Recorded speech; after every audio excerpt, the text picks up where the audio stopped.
આ તરફ ગાંધીનગરમાં આજે અખિલ ભારતીય કોળી સમાજની એક બેઠક મળી હતી। આમ તો જ્યારે પણ આ સમાજની બેઠક મળતી હોય છે, કોઈ પણ સમાજની બેઠક મળતી હોય છે તેને શક્તિ પ્રદર્શન તરીકે જોવામાં આવતી હોય છે, પરંતુ આજે બેઠક મળી તેમાં એવું કહેવામાં આવ્યું છે કે આ કોઈ શક્તિ પ્રદર્શન કે પોલિટિકલ બેઠક નથી, પરંતુ કેટલાક મુદ્દાઓ જે સમાજને લગતા છે તે ચર્ચા કરવા માટેની બેઠક જે છે તે મળી છે તેવું કહેવામાં આવ્યું છે। અમુક જિલ્લાઓમાં અમારા સંગઠનના હજુ હોદ્દાઓ આપવાના બાકી છે,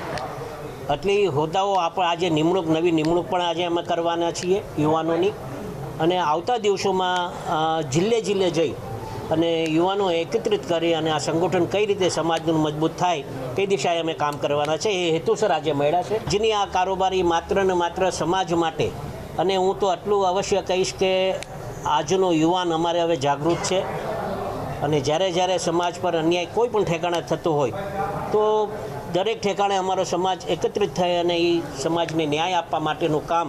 અમારો યુવાન કરતો હોય છે। અને અમારું રાજકારણ જે છે એ સમાજ અમારે સારી રીતે જાણે છે। અમે સમાજ હર હંમેશ માટે અમારા સાથે ઊભો રહ્યો છે, અને સમાજના કંઈ કાર્ય હોય તો એના માટે